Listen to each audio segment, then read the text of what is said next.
Olá, meus amigos. Aqui estou eu de volta para falar. Eu estou falando de tantos assuntos polêmicos, né?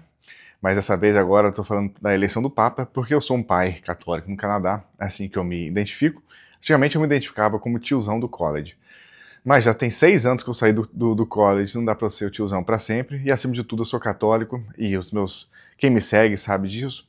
E eu quero comentar sobre a eleição do Papa e teve uma coincidência muito grande da eleição do Papa com esse canal, porque 2 vídeos atrás eu citei os meus papas prediletos, São Pio X e o Papa Leão XIII.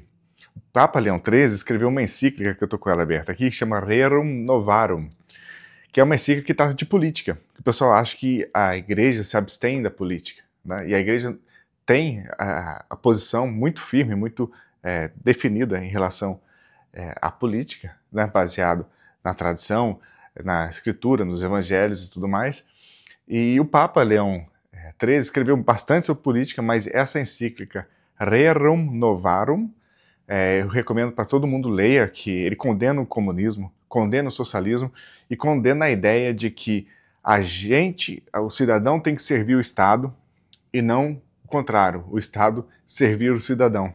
Né? Que muita gente hoje, teve gente que por inocência entrou nessa de servir o Estado, achar que a gente tem que viver para servir o Estado, mas outras pessoas, inclusive, defendem isso abertamente hoje em dia, acham que a gente tem que viver em função do Estado, né? Como se a gente já não vivesse compulsoriamente, né? Pela quantidade de imposto que a gente paga e pela quantidade de obrigação que a gente tem para com o Estado.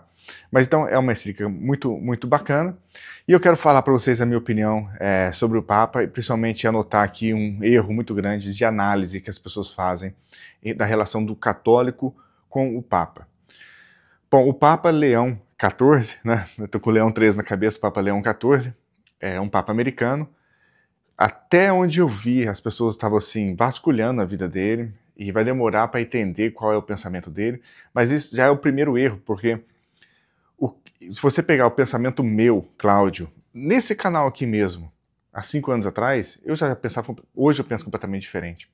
Então, tentar entender o pensamento do Papa nas obras de 5, 10, 20 anos atrás, está bastante errado. E sempre, as pessoas sempre se lembram do Papa Pio IX, né, que foi um Papa que mudou de postura. Né? Ele tinha uma postura mais liberal e virou um Papa mais conservador. E eu preciso entrar nesse negócio liberal conservador, porque também as pessoas...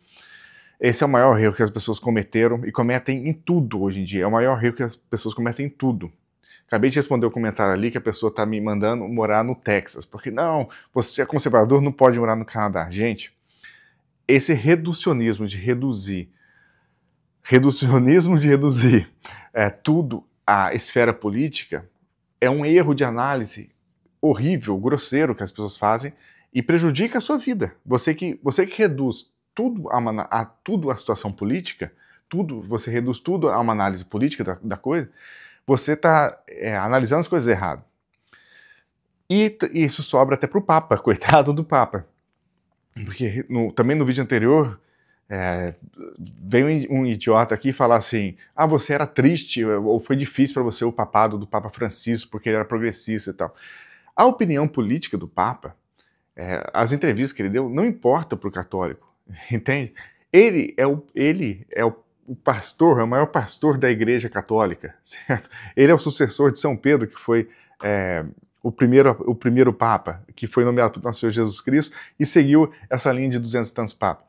A função, imagina só São Pedro lá, o primeiro Papa, que as pessoas descobrissem que politicamente ele pensava de esquerda, de direita. Isso pouco importa, sabe? Para a gente, para nós católicos, o que importa é como ele vai conduzir a Igreja.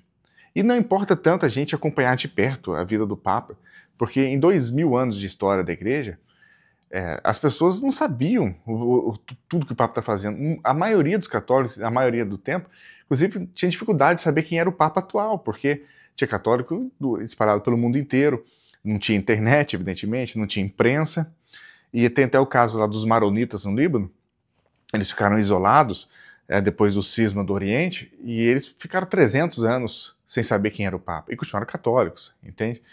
E é por isso que eu tenho um certo apego à tradição católica, e eu ensino isso para os meus filhos e pratico em casa, porque a gente tem que praticar a religião eterna, a religião de sempre, sabe? A questão de que o Papa deu uma entrevista e falou bem do Lula, não importa. Isso, sinceramente, não importa. E não influencia na minha relação com o que ele representa, né? Que é o pai de todos os católicos. Então, eu queria convidar as pessoas, tanto da esquerda, só entra gente aqui para escrever besteira nos comentários. Eu tenho bloqueado e apagado muitos, viu? Tem me dado um prazer apagar, porque eu não gosto de perder tempo com um troll. Mas o nosso lado também, o lado conservador, sei, talvez de direita, a gente não pode analisar o Papa politicamente. A gente tem que analisar quantas almas esse Papa vai ajudar a levar para o céu, certo?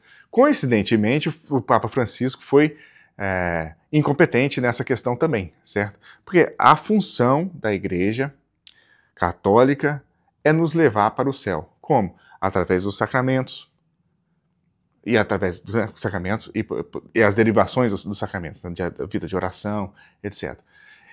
Então o Papa tem que cuidar que a gente tenha uma paróquia, que a gente tenha um padre, que a gente possa se confessar, para a gente possa receber a Eucaristia, que a gente possa se casar, ter filhos, que a vida religiosa funcione, que o convento, as moças resolverem ir para o convento, passam a ter uma experiência, certo? E inclusive, para isso tudo funcionar no mundo todo, como funcionou durante 2000 anos, o Papa tem que ter um certo perfil de administrador, que também o Papa Francisco não tinha, infelizmente, né? Mas tem que ser um gestor, como diria o João Dória, gestor. E o Papa tem que ser gestor também, porque a quantidade de coisa que o Papa faz gestão é importante. Então, assim, eu estou otimista com o Papa pelo nome que ele escolheu. Ele escolheu esse nome, não foi à toa, ele passou um sinal, né, de Leão XIII, né, que foi o último Papa a escolher esse nome.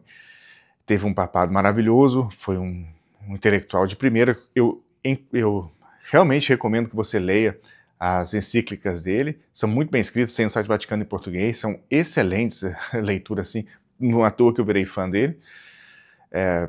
Ele já apareceu com os paramentos lá e tal, do Papa Bento XVI, que foi uma boa notícia.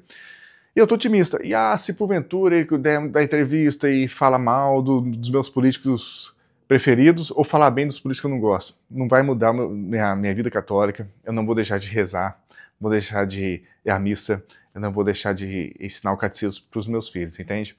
Então, como a gente tem que rezar pelo Papa, como é um pai pra gente, e essa analogia, ela é perfeita. Muitos de nós aqui, nós não temos pais perfeitos, né? Não tivemos, não temos, mas isso não nos impede de amá-los e de rezar por eles e desejar o bem para eles, certo?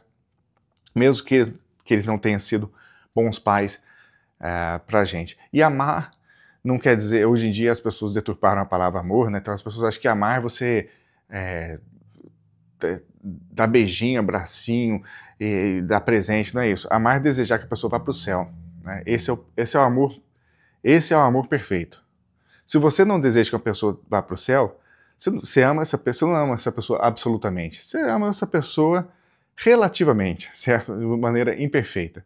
Então, se eu desejar para você que você tenha uma Ferrari, desejo que você ganhe uma Ferrari, hoje em dia tu não vai ficar feliz, né? Nossa, o tiozão me ama de verdade. Mas eu desejo que você vá para o céu, na verdade eu te odeio, você entende? Então, assim, eu desejo para que